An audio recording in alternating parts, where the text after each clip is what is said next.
Благодаря ви много. Благодаря ви. Съпругата ми Кенди и аз сме изключително щастливи да бъдем тук с вас отново. Колко от вас бяха тук с нощи? О, не много. Ами супер, мога да използвам речта си от снощи тогава. Нека да започнем с една молитва. Мили Татко Небесни, благодарим Ти, че си толкова прекрасен и се грижиш за нас, че ни обичаш, че си милостив и нежен. Молим се да бъдеш тук, чрез Святия си Дух, и думите, които говоря, да бъдат Твои, не мои. Моля Те сърцата ни да са отворени. В името на Исус. Амин. Църквата е страхотно място за мен, защото там за първи път се влюбих в медицината. Слушах мисионските истории в съботното училище и те често интервюираха лекари-мисионери.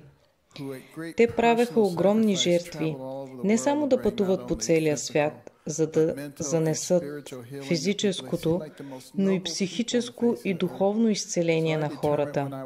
Те ми изглеждаха като най-благородните хора на земята. И когато бях на 8 години, реших, че аз ще стана лекар-мисионер. Това беше моята мечта до 13-та ми годишнина. По това време, имайки предвид, че израснах в абсолютна бедност, реших, че е по-добре да стана богат. Идеята за лекар-мисионер беше задраскана и реших, че ще стана психиатър. Не познавах нито един психиатър, но по телевизията те ми изглеждаха като богаташи. Живееха в луксозни къщи, караха ягуари, имаха големи кабинети и всичко, което правеха е да говорят с луди по цял ден. На мен ми изглеждаше, че аз правех това постоянно така или иначе. И си помислих, че тази професия ще ми пасне идеално. Тогава започнах да чета изданието «Психологията днес». Всички деца идваха при мен с проблемите си. Аз им казвах да седнат, поглаждах брадата си, питах ги, разкажи ми за майка си. В университета всъщност записах психология.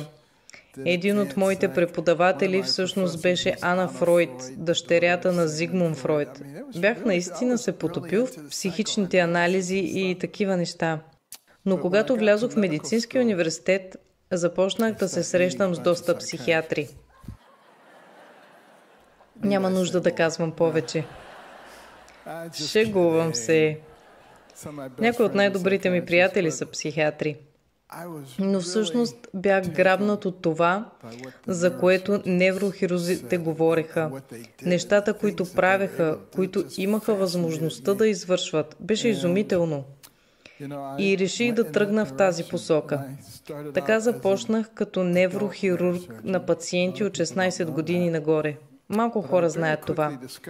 Много бързо осъзнах, че независимо колко добре си се справил в операционната с пациентите с хронична болка в гърба, те никога не се подобряват, докато не си получат парите от застрахователната компания.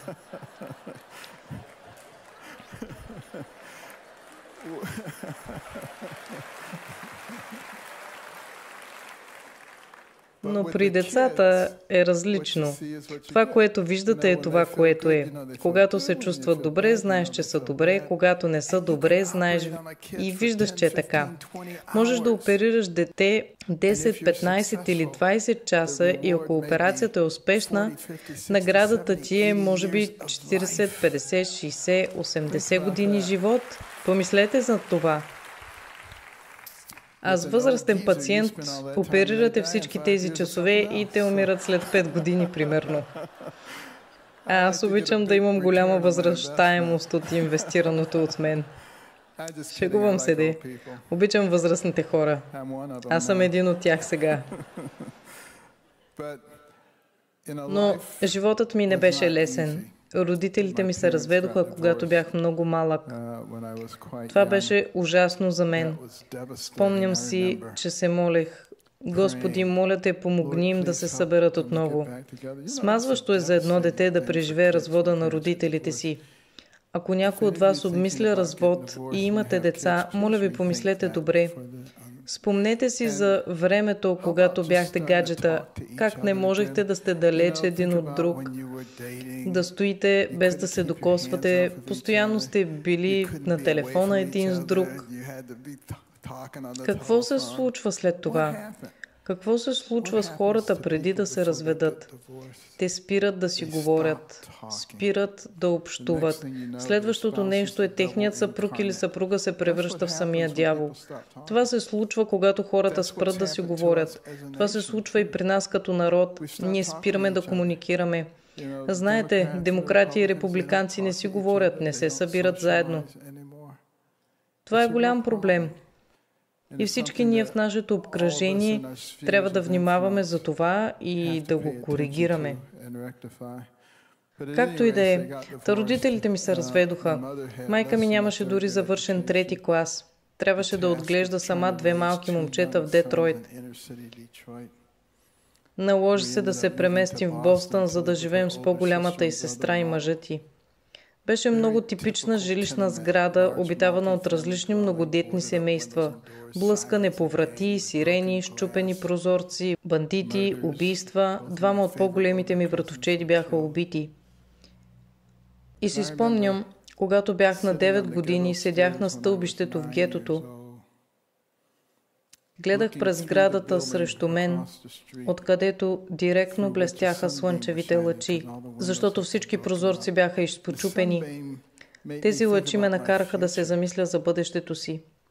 Спомням си, че си помислих, че едва ли ще доживея до 20 или най-много 25 години, защото това виждах около мен. Майка ми работеше много здраво. Ходеше на 2-3 работи по онова време, като чистачка на различни къщи, защото не искаше да живеем от социални помощи. Не искаше да зависи от правителството. Така че тя беше решила да работи здраво колкото е необходимо. В края на краищата, след няколко години успяхме да се върнем отново в Детройт. Отново в обстановка на много и различни семейства, отново беше бурно, но поне бяхме независими. Аз бях ужасен ученик. Може би най-лошият ученик, който сте виждали. Имах ужасни оценки. Но пък се възхищавах на умните деца. Спомням си Стив. Той беше най-умното дете в класа и той го показваше по всякакъв начин. Винаги отиваше при някого след някой тест и питаше колко получи, държейки листа с шестицата в ръката си право в лицето ти. Положението беше доста отчаиващо.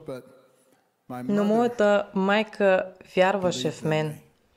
И въпреки, че работата й беше домашна прислужница, истинската й професия беше таен агент.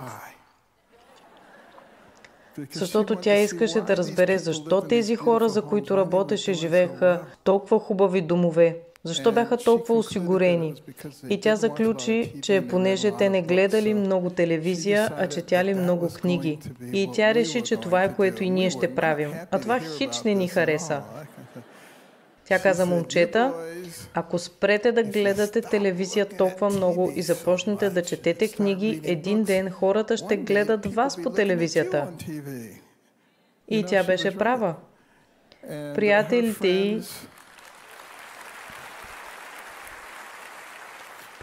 й я критикуваха много, че ни караше да стоим вкъщи и да четем книги, но мисля, че тя се смя последна, защото единият ти син стана мозъчен хирург, а другият ракетен физик.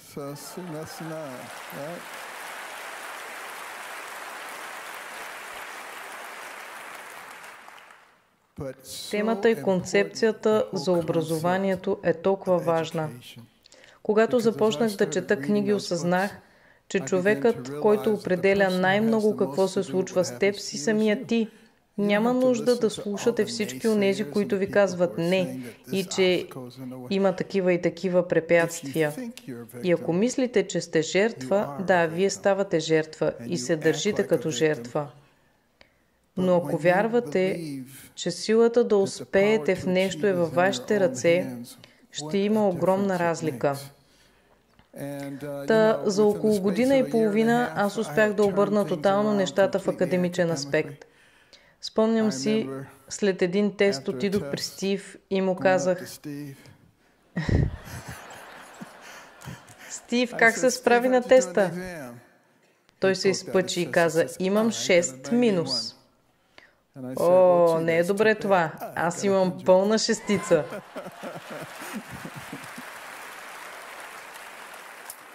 И допълних: следващия път, ако имаш нужда от помощ, обади ми се. Бях малко гаден. Но знаете ли, толкова е важно да започнем да мислим за образованието на младите ни хора. Умовете им са толкова възприемчиви. Като малки гъби са, попиват всичко. Затова Притчи 22.6 казва: възпитавай детето отрано по подходящия за него път и няма да се отклони от него, дори като остарее. Но нашият враг също знае това.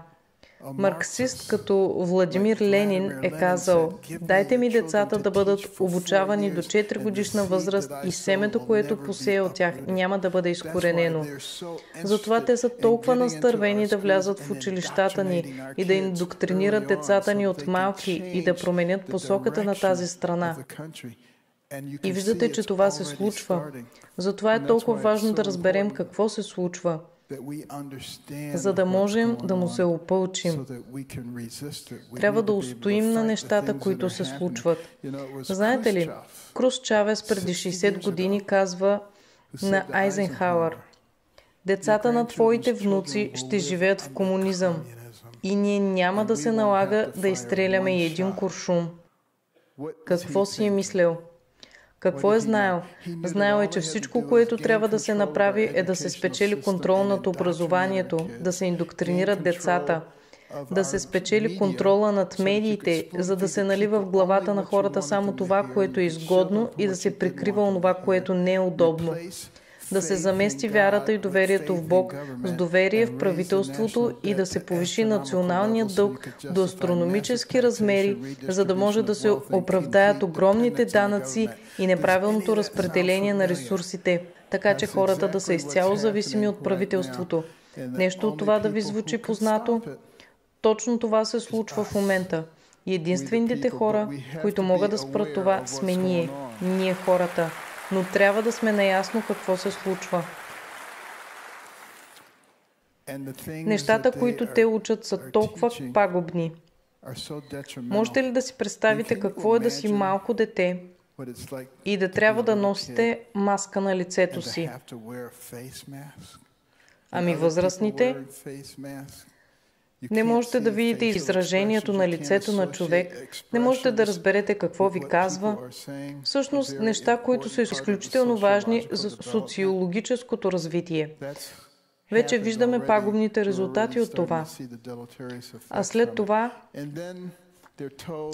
това на децата им се обяснява, че може да носят ужасен вирус, който може и да не ги засегне, но може да го предадат на баба си, например, и тя може да умре. И, за съжаление, бабите остаряват и умират в някакъв момент. И представете си едно дете да се чувства виновно, че баба му е умряла. Или пък казват на белите деца, че са зли и всичките им предци са били зли и са създали какви ли не проблеми на всички останали. Опитват се да внушат на всички деца от малцинствата, че са жертви и че системата е срещу тях и че те няма как да успеят и да се развият. И всичко това се случва, докато децата се опитват да изградят представата за себе си. И ако това не е достатъчно лошо, ами ти може и да не си момиче или момче. Помислете над всичко това. Това си е детско насилие, което се случва в нашето общество.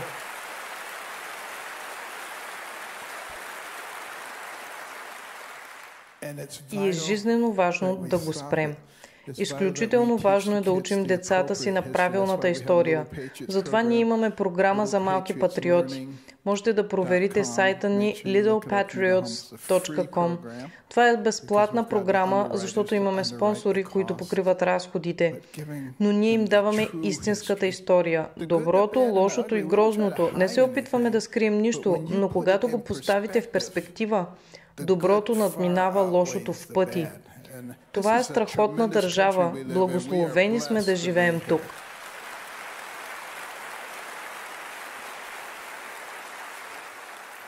Погледнете огромния прогрес в толкова много направления, но особено в междурасовите взаимоотношения и колко много това се е подобрило само за времето на моя живот.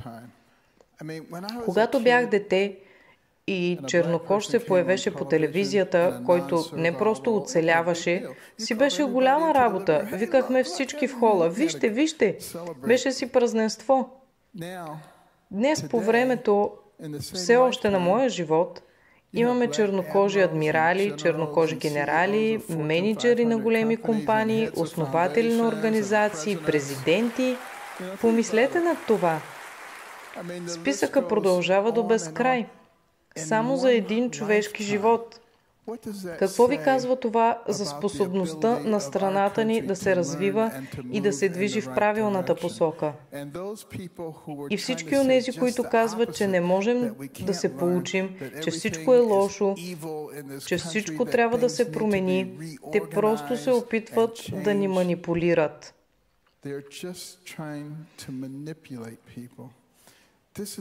Това е държава, която е основана върху юдео-християнски основи и принципи.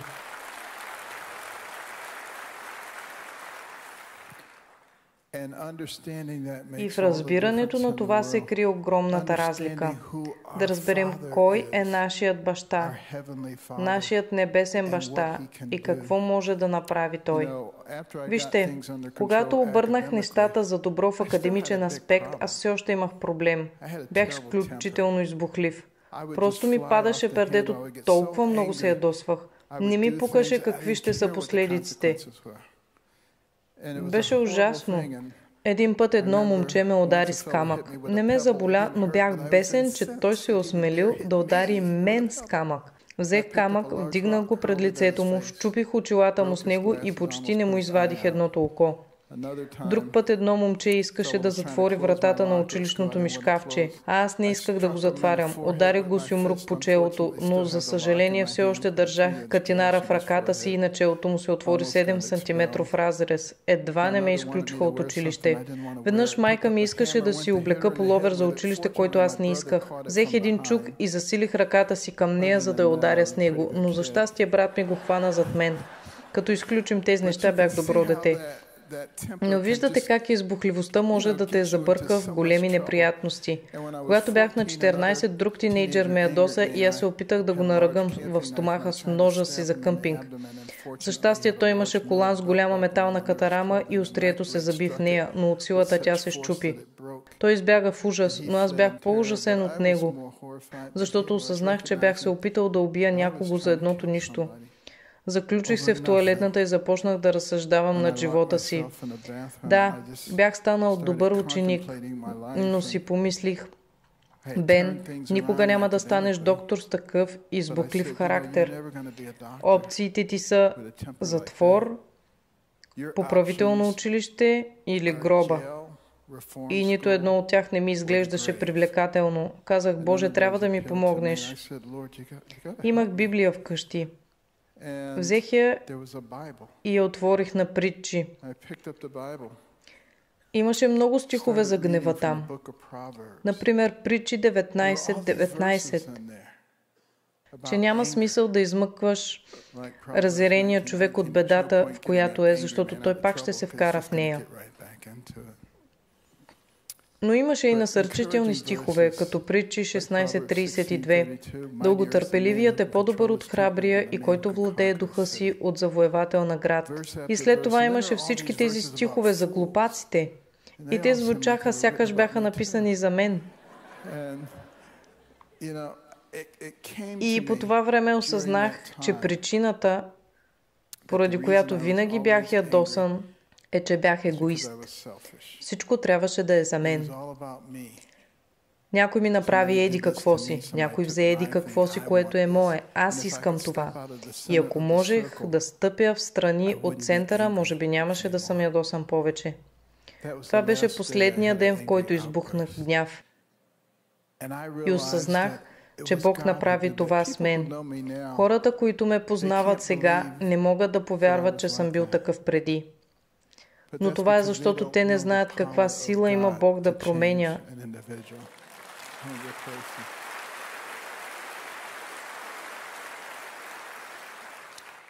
И Той не просто ви боядисва отгоре, Той ви променя изцяло отвътре. И колко е прекрасно да имаш Бог не само като свой небесен баща, но и като земен баща, като източник на утеха. Много пъти ни се налага да се занимаваме с ужасни, гадни хора. Особено в Вашингтон, Д.С. Но знаете ли, не ме вълнуваше повече, защото нямах нужда да се занимавам с тях. Просто трябваше да се доверя на Бог. Просто трябва да съм сигурен, че ще угодя на Бога. Няма нужда да угаждам на тях. Това има огромна разлика. Много хора мислят, че Бог е суров и че прави живота ни труден. Но така ли е наистина? Не. Той прави живота ни по-лесен. Защо мислите, че ни е дал всички тези правила? Защо ни е дал 10 заповеди? Защо ни е казал какво иска да правим? Ще ви кажа защо. Защото ни обича. По същата причина, поради която поставите правила на децата си, защото ги обичате. Не искате да им се случат лоши неща. Спомням си, един ден правех операция. Получих обаждане и медицинската сестра ми подаде телефона към ухото. Бяха адвокатите на университета и ми казаха, че щата Флорида се опитват да наложат финансова издръжка на дете към заплатата ми. Казах какво? Аз имам 3 деца и ги издържам много добре. От другата страна се чу не. Във Флорида има жена, която твърди, че вие сте бащата на нейния син. Тя знае в кое училище сте ходил, кой университет, кой медицински колеж, къде сте карали стаж. Тя дори има ваша снимка. И аз казах, шегувате ли се? Всеки може да намери тази информация. Основавате бащинство на това? Трябваше да се обадя на адвоката си. Нещата станаха сериозни. Те поискаха да им изпратя кръвна проба за ДНК тест. Казах им, няма начин да ви изпратя моя кръвна проба, като гледам колко сте некомпетентни. ДНК-то ми ще вземе да се появи на някое кърваво местопрестъпление и ще прекарам живота си в затвора. Няма начин. Ситуацията ескалира още и изведнъж всичко приключи. Просто беше дотам. Много често се случва някой, който е известен и има пари и в миналото е бил с различни жени, сега, за да не си развали репутацията, да плаща тайно издръжка на някое дете, защото не е сигурен в бащинството, но и не иска да се разчува за това. Но аз имах тайно оръжие. Аз знаех, че единствената жена, с която съм спал, е съпругата ми и нямаше нужда да ровя из главата си и да се чудя с кого съм бил. Така че, може би има причина, поради която Бог ни дава тези правила. Може би иска да направи живота ни малко по-лесен, за да имаме възможност да се фокусираме върху важните неща. Каква разлика? А знаете ли, нещата при мен се развиваха много добре.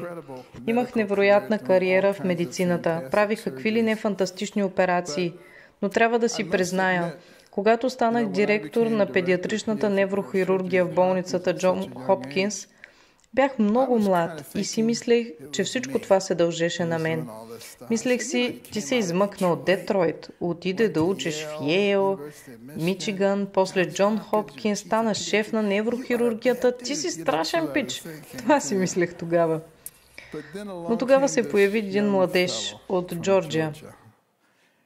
дете чудо. На 2 години вече цитираше редица библейски стихове. Но когато става на 4, започва да губи подвижността си и функциите си. Не можел вече да ходи, не можел да контролира секрециите си, очите му започнали да гледат в различни посоки и в крайна сметка бил диагностиран с злокачествен мозъчен тумор и казали, че операцията не е възможна. Редица специалисти потвърдили това и казали, вземете си го вкъщи, карайте го да се чувства добре, доколкото е възможно, докато умре. Родителите дойдоха и в Джон Хопкинс. Видях това малко момче как лежеше на носилката. Очите му гледаха в различни посоки. Слюнка течеше от устата му по брадичката. Едва се движеше, едва дишеше. И се чудих какво можех да направя в този случай. Погледнах на скенера. Беше ужасно. Този мозъчен тумор. Родителите му ми казаха, докторе, бяхме доведени тук от Господ. Той ни каза, че ще намерим тук детски неврохирург и чрез него Бог ще излекува сина ни. Аз отвърнах, но този тумор не може да бъде опериран. Няма начин аз или който и да е на тази планета, който може да направи нещо. И те казаха, но докторе, Господ, Той ни изпрати тук. По това време ядрено-магнитният резонанс тък му се беше появил и аз предложих, нека да пробваме този скенер. Може би ще ни покаже нещо, което рентгеновия скенер не може. Да направихме ядрено-магнитния. Всички невролози се бяха събрали, за да видят какво ще излезе. И всички констатираха злокачествен мозъчен тумор и че нищо не може да се направи. Казах това на родителите и те отвърнаха. Благодарим, докторе, но Господ ни изпрати тук. Аз им казах, вижте, 1 на 1000 случаи скенерите могат да дадат грешна картина. Но да речем, че е така и това е нещо друго, а не тумор. Така че ще отида и ще взема биопсия. Благодаря ви, докторе. Отворих момчето. Имаше отвратителен сивочерен тумор. Взех малка част от него, доколкото беше възможно, и се оказа много агресивен злокачествен мозъчен тумор. Затворих черепа, отидох при родителите и им казах, съжалявам, но изглежда, че е това, което всички мислехме. Само Бог знае колко време имаме на тази земя.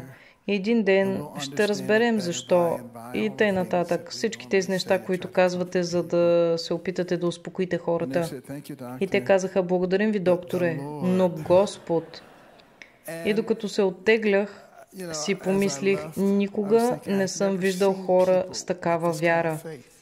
Вървях и очаквах на 100%, че момчето ще се влоши и ще умре. Но много пък и на всичко, очите му започнаха да гледат в една посока. Започна да контролира секрециите си. Казах си, какво се случва да му се не види. Трябва да направя ново изследване. Но там все още имаше голям грозен тумор. Но в края в един ъгъл се виждаше малка част тъкан. И си помислих, дали е възможно този тумор да не се намира в мозъчния ствол, но просто да го е притиснал и го е деформирал, изкривил го е. Може би трябва да отворим черепа отново и да видим. Родителите казаха абсолютно. Отново влязох в операционната. Под микроскопа видях, че естеството на тумора се беше променило. Премахнах го слой по слой и когато стигнах до последния, премахнах го и отдолу се видя блестяща бяла тъкан, непокътната и на мястото си. Това малко момче излезе от болницата на крака.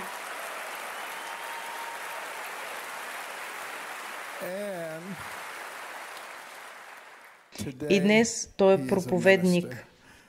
Знаете ли, едно от нещата, които един от невролозите ми каза след този случай беше, Бен, винаги съм бил атеист, но днес вече съм вярващ. Но да ви кажа, всичко това не беше толкова за него, колкото за мен. Защото трябваше да осъзная кой стоеше зад моите успехи. И това не бях аз. И казах, Боже, от сега нататък ти бъди неврохирурга. Аз ще съм ръцете. Оттам дойде и името на книгата ми на дарени ръце, защото това беше подарък от него.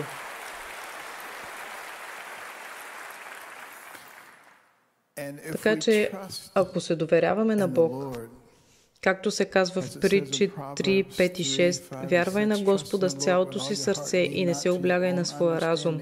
Във всичките си пътища признавай Него и Той ще те направлява по пътя ти. Той ще ни напътства и сега. Знаете, нашият народ е потънал в размирици. Много хора са се предали, но нямаме причина да се предаваме. Всичко, което трябва да направим, е да му се доверим. Много често се случват различни неща и не знаем защо. Спомням си в края на моя стаж, когато вече бях главен стажант, открихме научният център в болницата Джон Хопкинс. И тъй като тази болница е рожденото място на модерната неврохирургия, всякакви големи имена от цял свят бяха дошли на откриването. На един от дошлите от Австралия, очевидно много му допаднах и той каза: ти трябва да дойдеш в Австралия за позицията на главен регистратор в болницата ни в Южна Австралия. Австралия? Сигурно се шегувате. Ако пробиете дупка в земята в Балтимор, ще излезете в Австралия. Не казах това на глас, но това ми мина през ума. Също и ми беше известно, че имат политиката на Бяла Австралия. И това ме отблъсна съвсем. Но изглеждаше, че всеки път, в който се обърнах на някъде, имаше някой австралиец. Дори по телевизията имаха предавания за някой известен австралиец. Така че жена ми отиде в библиотеката и започна да проучва Австралия. Оказа се, че наистина са имали бяла политика, но тя официално е била изоставена през 1969 година. А ние бяхме в 1983. Така че ние заключихме, че Бог искаше да ни изпрати в Австралия. Така че продадохме всичко, което имахме, събрахме си багажа и тръгнахме за Австралия. Приятелите ни казваха: ще се върнете след 3 седмици. Но те не знаеха, че нямахме никакви останали пари, за да се върнем. Но най-големият проблем, който имахме в Австралия, беше да смогнем с всичките покани за вечеря, които получавахме. Те просто обожават американци. И ще ви поканят на гости само за да чуят акцента ви. Аз казах: аз съм американецът, вие сте с акцента. Но вторият голям проблем беше, че всеки път, когато седнах някъде, някой се приближаваше до мен и ми казваше: имаш ли нещо против, ако докосна косата ти? Разбира се, но това ще ти струва $10.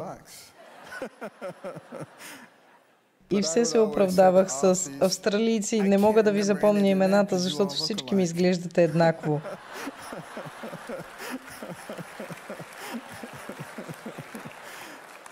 Иначе си беше невероятно преживяване, защото бяхме само 4 неврохирурзи, консултанти в цяла Западна Австралия. И след като разбраха, че мога и да оперирам, прекарвах много време в частните болници и ме поставяха начело да водя големите проблеми в някои от главните им обучителни болници. Занимавах се с тези големи случаи, 3 или 4 на ден.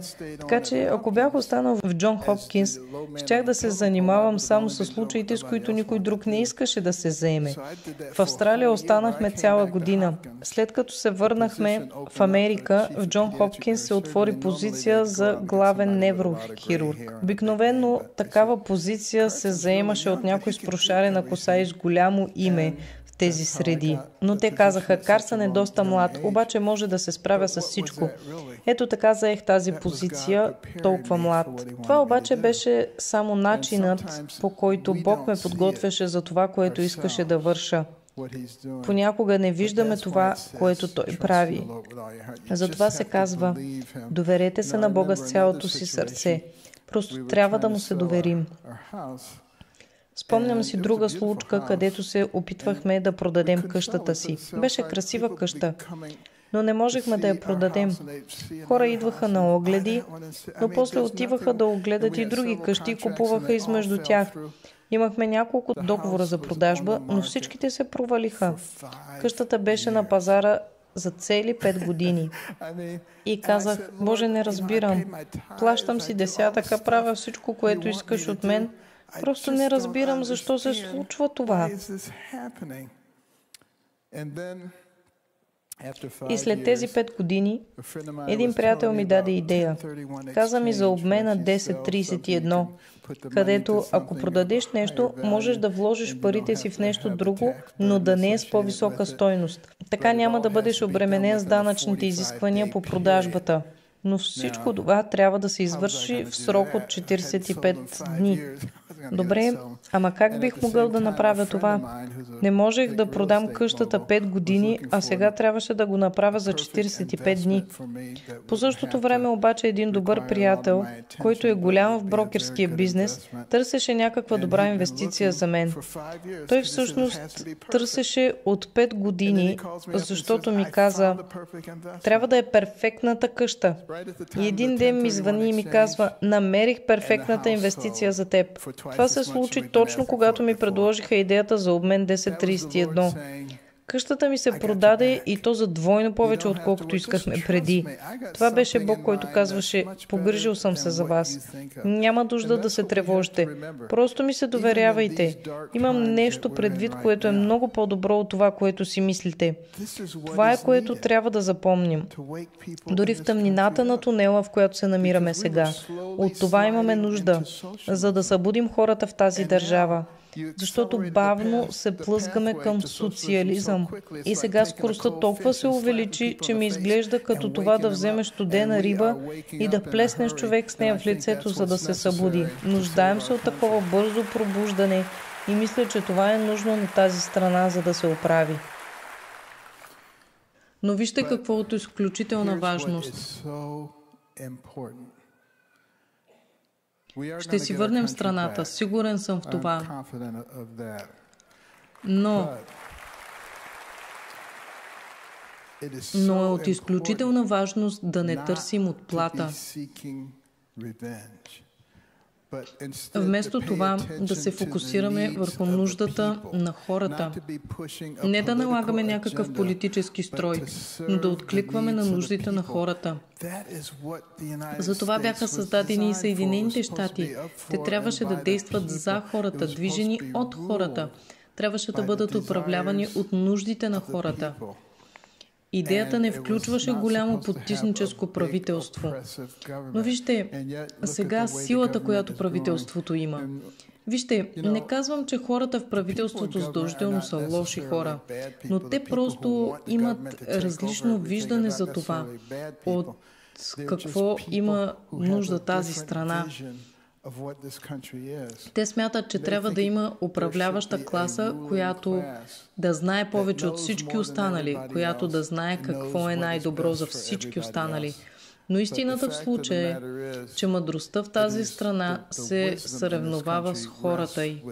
А всъщност причината за това тази страна да е толкова успешна, всъщност най-преуспялата страна от всички в историята на Земята, е защото сме зачитали желанията на хората и тяхната воля. И ако отново започнем да правим това, успехът ни ще е на лице отново. Не ви казвам за кого трябва да гласувате. Нека молим Бог да ни води. Нека го молим за мъдрост, да ни покаже голямата картина. Нека мислим за децата си, за внуците си и в какъв свят искате да пораснат те.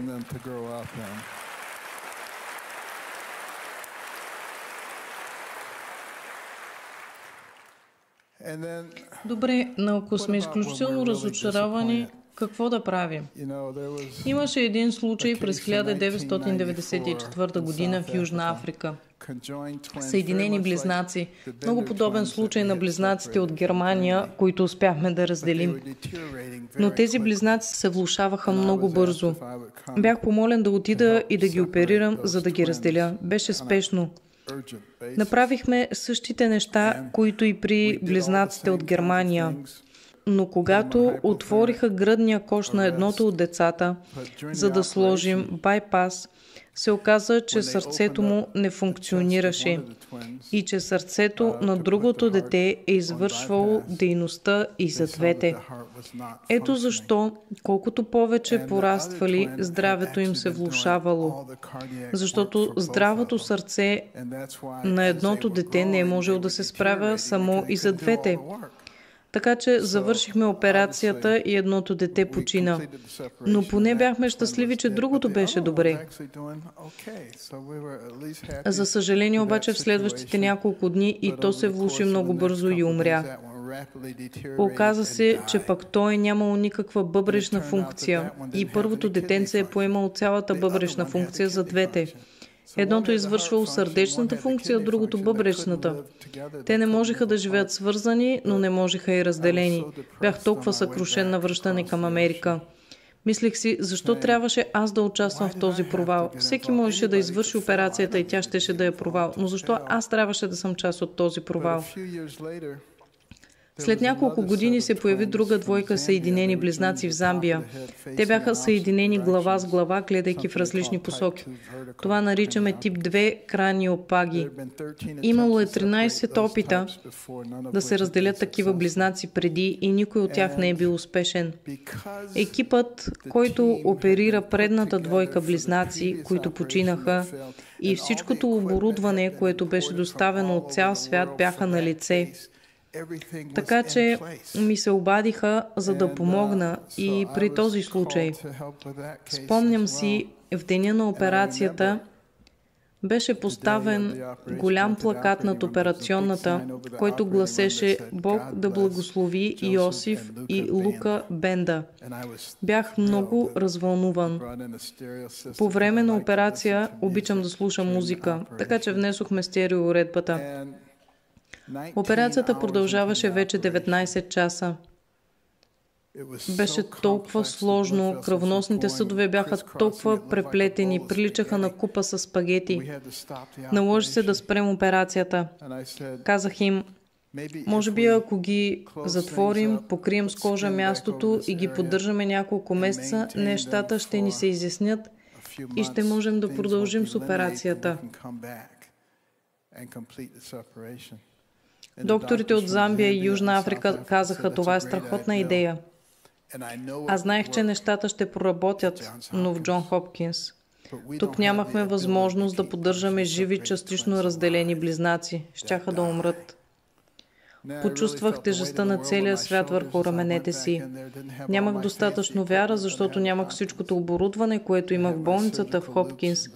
Имах хирургическите си лупи, скалпел и молитва на устните си. Казах, Боже, достигнах до края на възможностите си. Не знам какво да правя. Продължих да оперирам. Няколко часа дори не знам какво точно съм правил.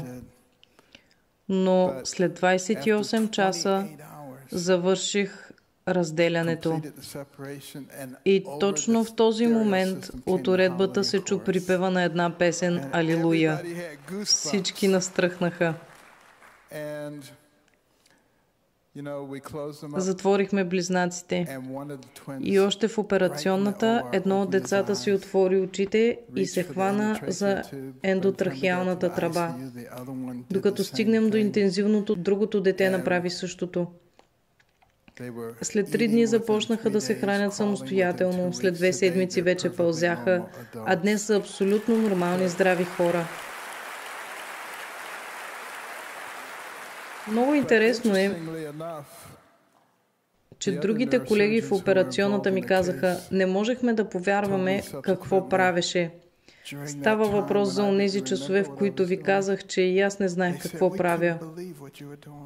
Но това е защото всъщност не бях аз, който оперираше. Затова и те не можеха да повярват. Не мога да ви опиша силата на Бога и това, което може да извърши в живота ни, ако му се предадем и му позволим да работи в нас. Той винаги търси хора. Но големият проблем при хората е, че те се виждат малко преуспели и носовете им се вирват прекалено много.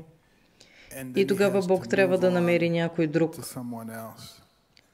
Но моля ви, чуйте добре.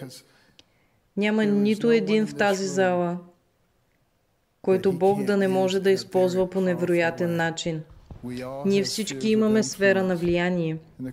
И въпросът е, ще му се доверим ли? Това означава да бъдем смели. Не да се отказваме. Дори това да значи да сте преследвани.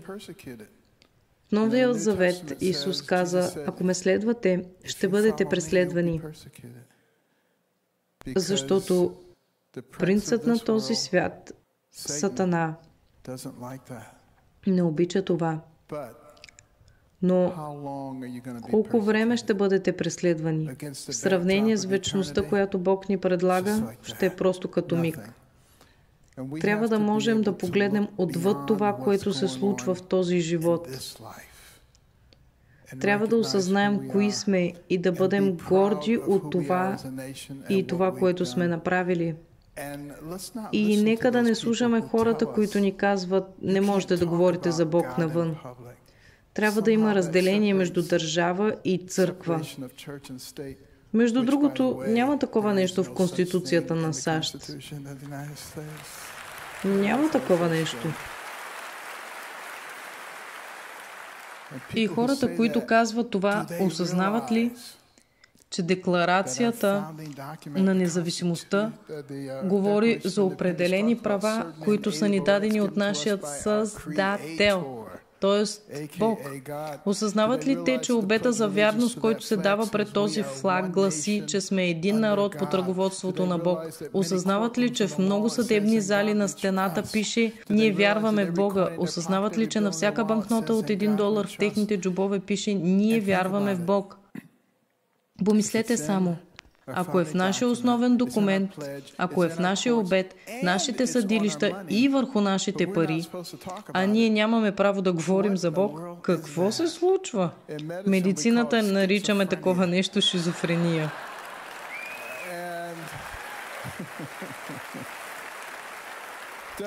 Това не обяснява ли добре какво се случва в страната ни днес?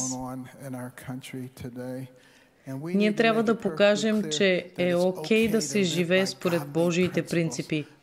Да обичаш ближния си, да се грижиш за тези, които не могат да се грижат за себе си, да развиваме талантите си, които са ни дадени от Бог, за да можем да ги използваме в помощ на хората около нас и да развиваме ценности и принципи, които да ни изграждат.